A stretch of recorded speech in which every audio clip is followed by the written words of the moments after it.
ଦେବଗୁରୁ ବୃହସ୍ପତି ଏବେ ମିଥୁନରେ ଥାଇ ମାର୍ଗୀ ହେଲେ। ପୂର୍ବରୁ ତାଙ୍କର ବକ୍ରି ଅବସ୍ଥା ସେ ଥିଲେ, ବକ୍ର ଗତିରେ ଗମନ କରୁଥିଲେ। ଏ ବକ୍ର ଗତିରେ ଗମନ କରିବା ଫଳରେ ତାଙ୍କର ଅବସ୍ଥାନ ଜନିତ ଶୁଭାଶୁଭ ଫଳ, ଯେଉଁ ରାଶି ପ୍ରତି ଶୁଭ ଫଳ ଥିଲା ସେଗୁଡ଼ିକ ହ୍ରାସ ହୋଇଯାଇଥିଲା, କମିଯାଇଥିଲା, ଏବଂ ଯେଉଁ ରାଶି ପ୍ରତି ତାଙ୍କର ଅଶୁଭ ଫଳ ଦେବାର ଥିଲା ସେଗୁଡ଼ିକ ବୃଦ୍ଧି ପାଇଥିଲା। ମାତ୍ର ବର୍ତ୍ତମାନ ଯେହେତୁ ତାଙ୍କର ସଳଖ ଗତି ବା ମାର୍ଗୀ ଗତି ଆରମ୍ଭ ହୋଇଛି 11 ମାର୍ଚ୍ଚରୁ, ଏବେ ସବୁ ରାଶିମାନଙ୍କ କ୍ଷେତ୍ରରେ କିଛି ନା କିଛି ପରିବର୍ତ୍ତନ ହେବ। ତେବେ କାହା ପ୍ରତି ଶୁଭ ଏବଂ କାହା ପ୍ରତି ଅଶୁଭ ଫଳ କିପରି ଭାବେ ମିଳିବ ସେସବୁ ବିଷୟରେ ଆମେ ଆସନ୍ତୁ ଆଲୋଚନା କରିବା। ମେଷରାଶି ଜାତ ବ୍ୟକ୍ତିମାନଙ୍କ ପାଇଁ ବୃହସ୍ପତିଙ୍କର ଅବସ୍ଥାନ ଜନିତ ଫଳାଫଳ ଦେଖିବାକୁ ଗଲେ ସାଧାରଣ ଫଳାଫଳ ହିସାବରେ ତାଙ୍କ ପ୍ରତି କେତେଟା ଅଶୁଭତ୍ୱର ସୂଚନା ରହିଛି।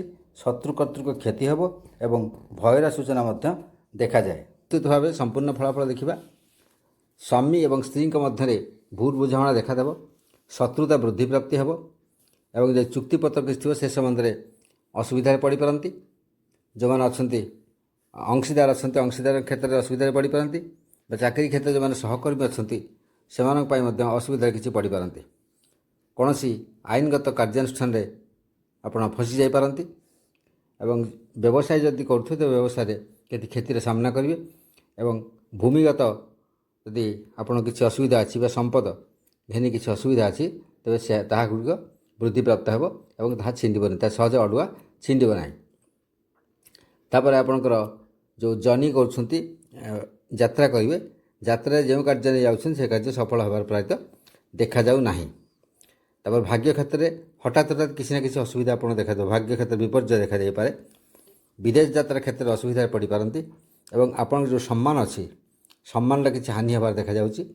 ହାୟର ଷ୍ଟଡିଜ୍ ଯେଉଁମାନେ ଅଛନ୍ତି, ଉଚ୍ଚଶିକ୍ଷା କ୍ଷେତ୍ରରେ ଯେଉଁମାନେ ଅଛନ୍ତି ସେମାନଙ୍କ ସେମିତି ଆଶାନୁରୂପ ଫଳପ୍ରାପ୍ତ ହେବାର ଦେଖାଯାଉ ନାହିଁ।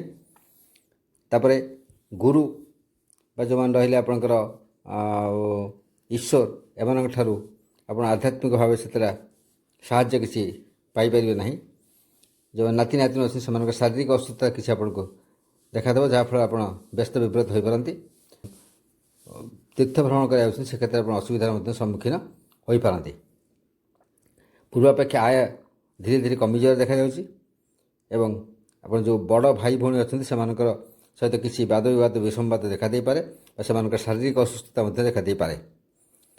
ଇଚ୍ଛା ଯେଉଁ ଅଛି ଆପଣ କାମନା ଅଛି ବା କିଛି କରିବାର ଆପଣଙ୍କ ଯେଉଁ ଇଚ୍ଛା ଅଛି ସେ ଇଚ୍ଛା ପୂରଣ ହେବାର ପ୍ରାୟତଃ ଦେଖାଯାଉ ନାହିଁ। ଆଉ ଯେଉଁ ଅଛନ୍ତି ଆପଣଙ୍କର ଦାଦା ବଡ଼ ବାପା ମାନେ ଅଛନ୍ତି ଏମାନଙ୍କର ଶାରୀରିକ ଅସୁସ୍ଥତା ଆପଣଙ୍କୁ ବିବ୍ରତ କରିପାରେ ବା ସେମାନଙ୍କ ସହିତ ଅସୁବିଧା ବାଦ ବିବାଦ କିଛି ଦେଖାଦେଇପାରେ। ବାମ ହସ୍ତରେ କିଛି ଯନ୍ତ୍ରଣା ଅନୁଭୂତ ହୋଇପାରେ ବା ବାମ ହସ୍ତରେ ଆଘାତ ମଧ୍ୟ ଲାଗିଯାଇପାରେ। ଏହାପରେ ଦେଖିବା ବୃଷ ରାଶି କଥା। ବହୁ ଶୁଭ ଫଳ ପ୍ରାପ୍ତି ହେବାର ଦେଖାଯାଏ। ଅପ୍ରତ୍ୟାଶିତ ହଠାତ୍ ଲାଭ ପ୍ରାପ୍ତି ହେବାର ଦେଖାଯାଏ। ପାରିବାରିକ ସୁଖ ବୃଦ୍ଧି ହେବାର ଦେଖାଯାଏ ଏବଂ ଯେକୌଣସି ଉଦ୍ୟମ କରୁଛନ୍ତି ଉଦ୍ୟମରେ ସଫଳତା ଲାଭ କରିବା ଦେଖାଯାଏ। ଏବେ ଦେଖିବା ସମ୍ପୂର୍ଣ୍ଣ ଭାବରେ କ'ଣ କ'ଣ ଫଳାଫଳ ରହିବ। ଶତ୍ରୁତା ଆପଣଙ୍କ ସହିତ ଯେଉଁମାନଙ୍କର ଅଛି ଶତ୍ରୁତାର ସମାଧାନ ହେବ ଏବଂ ଶତ୍ରୁ ଆପଣଙ୍କ ପାଖେ ସରେଣ୍ଡର ହେବେ। ଆପଣଙ୍କ ପାଖେ ଶତ୍ରୁ ସରେଣ୍ଡର ହେବେ। ଯଦି ଦୁର୍ବଳତା ବା କିଛି ଶାରୀରିକ ଅସୁସ୍ଥତା ପୂର୍ବରୁ ଥିଲା ଏବଂ ବହୁତ ଦିନ ଆପଣ ଭୋଗୁଥିଲେ ସେଥିରୁ ଆପଣଙ୍କ ଉପଶମ ଲାଭ ହେବ। କିଛି ଦୁଃଖ ଥିଲା କୌଣସି ବାବଦରେ ସେ ଦୁଃଖର ଅବସାନ ହେବ। ଋଣ କିଛି ଆପଣ କରିଥିଲେ, କେଉଁଠୁ ଋଣ ପରିଶୋଧ କରିପାରୁନଥିଲେ, ସେ ସୁଯୋଗ ଆସିବ ଆପଣ ଋଣ ପରିଶୋଧ କରିବେ। ଆପଣ ସମ୍ମାନ ଯେଉଁ ହାନି ହୋଇଥିଲା ବା ସମ୍ମାନ ଚାଲିଯାଇଥିଲା କୌଣସି କାରଣରୁ ସେ ସମ୍ମାନ ପୁଣି ଆପଣ ଫେରି ପାଇବେ। ଯେଉଁମାନେ ଚାକିରି କ୍ଷେତ୍ରରେ ଅଛନ୍ତି ତାଙ୍କର ନିଶ୍ଚିତ ଭାବରେ କିଛି ନା କିଛି ଉନ୍ନତି ହେବ, ପଦୋନ୍ନତି ହେବ ବା ଆଶା କରୁଥିବା ସ୍ଥାନକୁ ଆପଣ ସ୍ଥାନାନ୍ତରିତ ହୋଇପାରନ୍ତି, ସେଥିପାଇଁ ଖୁସି ହେବେ। କ୍ଷତ ଯଦି କୌଣସି କାରଣ ହୋଇଥିଲା, ମାନସିକ କ୍ଷତ ହେଉ ଶାରୀରିକ କ୍ଷତ ହେଉ, ସେ କ୍ଷତ ନିଶ୍ଚିନ୍ତ ଭାବରେ ଭରଣା ହୋଇଯିବ। କିଛି ଅସୁବିଧା ଥିଲା, ଆର୍ଥିକ କ୍ଷେତ୍ରରେ ଅସୁବିଧା ଥିଲା, ସେଗୁଡ଼ିକ ମଧ୍ୟ ଆପଣ ପରିପୂରଣ ହୋଇଯିବ।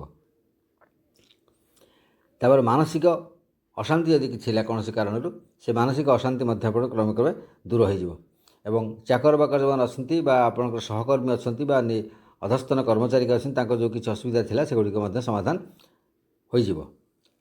ନେତ୍ରରେ କିଛି ଆଘାତ ହୋଇଥିଲା ବା ଚକ୍ଷୁରେ କୌଣସି ଯଦି ରୋଗ ଆପଣ ପୂର୍ବରୁ ଦେଖାଯାଉଥିଲା, ଚକ୍ଷୁ ରୋଗ ହୋଇଥିଲା, ତାହାର ଉପଶମ ଆପଣ ଲାଭ କରିବେ।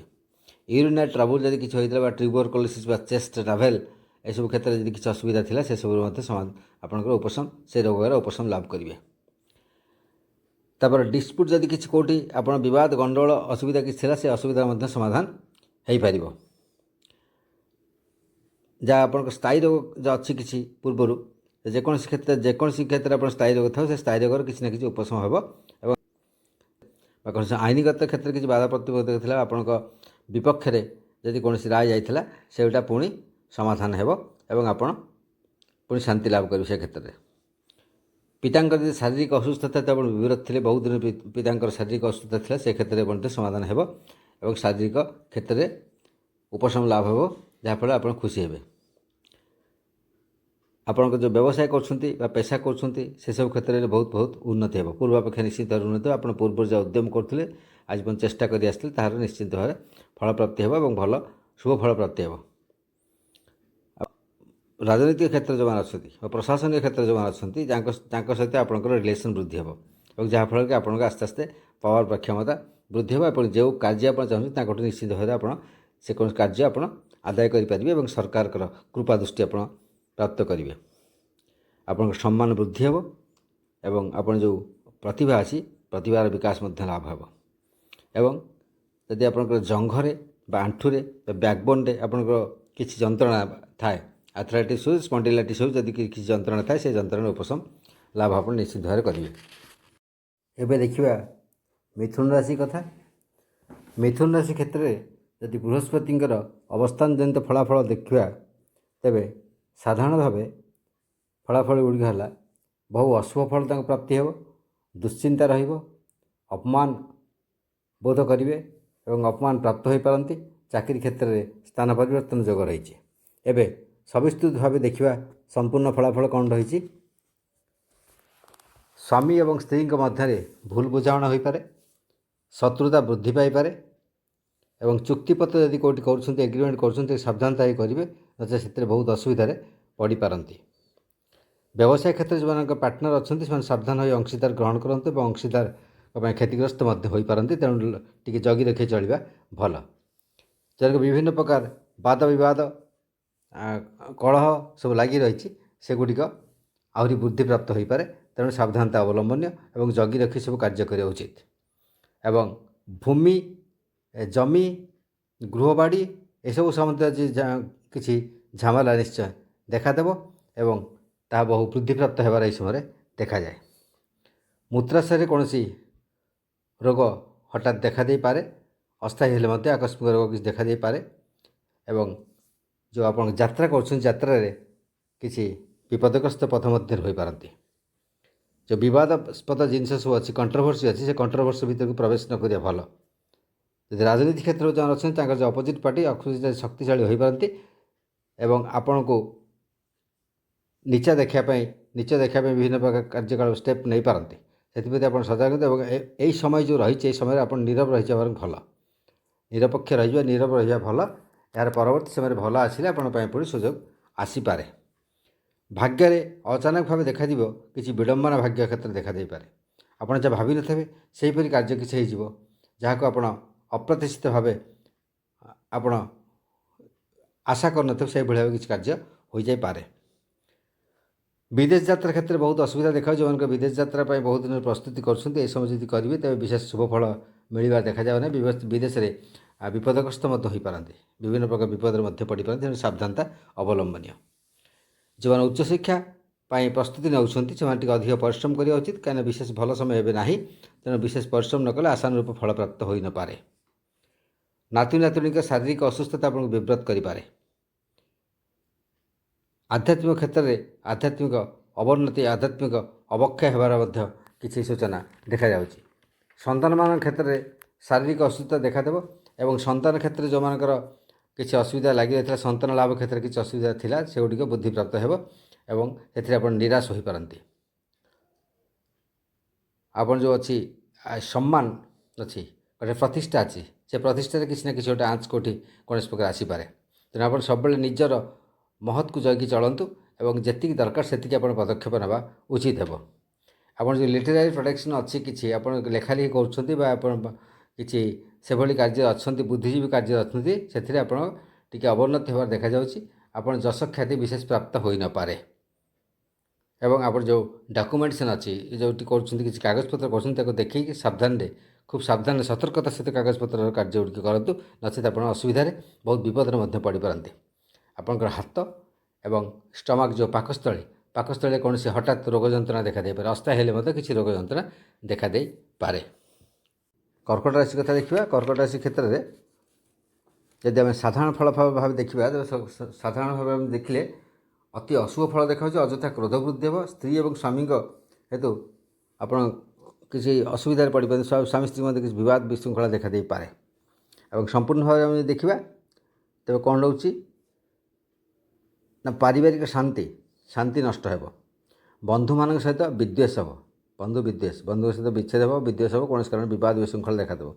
ମାତାଙ୍କର ଶାରୀରିକ ଅସୁସ୍ଥତା ଦେଖାଦେବ, ମାତାଙ୍କ ସହିତ କୌଣସି ବିବାଦ ବିଶୃଙ୍ଖଳା ମଧ୍ୟ ଦେଖାଦେଇପାରେ।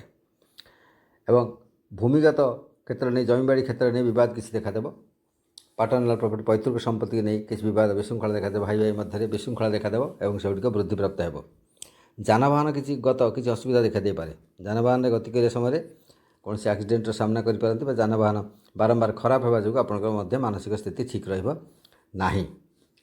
ଏବଂ ଶିକ୍ଷା କ୍ଷେତ୍ରରେ ଯେଉଁମାନେ ଅଛନ୍ତି ତାଙ୍କ ଶିକ୍ଷା କ୍ଷେତ୍ରରେ ଆସ୍ତେ ଆସ୍ତେ ଅବନତି ସେଠାରେ ଦେଖାଯାଏ। ତେଣୁ ଯଥେଷ୍ଟ ପରିଶ୍ରମ କରିବା ଉଚିତ। ଆଶାନୁରୂପ ଫଳପ୍ରାପ୍ତ କରିବାର ବିଶେଷ ଦେଖାଯାଉ ନାହିଁ।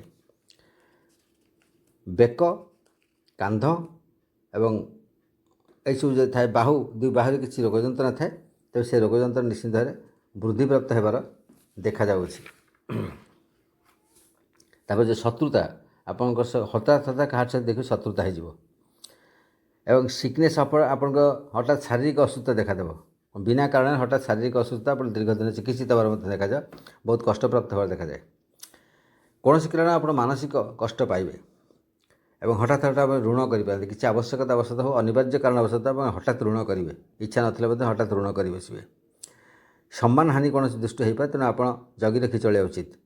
ଯେଉଁମାନେ ଚାକିରି କ୍ଷେତ୍ରରେ ଅଛନ୍ତି, ଚାକିରି କ୍ଷେତ୍ରରେ ବହୁତ କିଛି ଅସୁବିଧା ଦେଖାଦେବ। ସମସ୍ୟାମାନ ବହୁତ ନୂତନ ସମସ୍ୟା ମୁଣ୍ଡ ଟେକିବ, ଯାହାକୁ ଆପଣ ସାମ୍ନା କରିବେ ଏବଂ ସମାଧାନ କରିବାକୁ ଚେଷ୍ଟା କରନ୍ତୁ।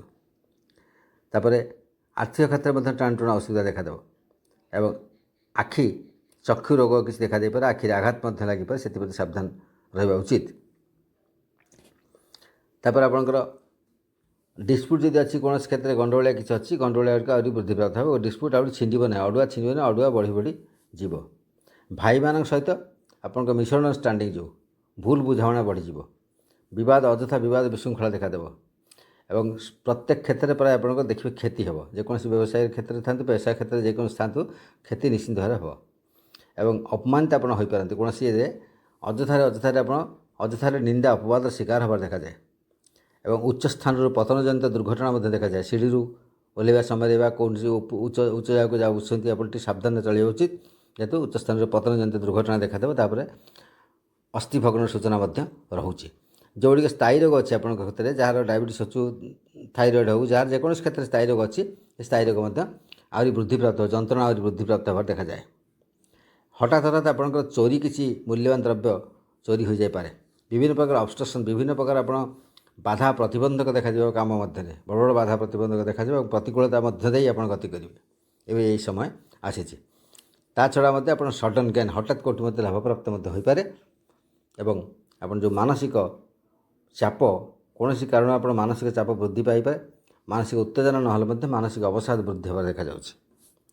ନମସ୍କାର।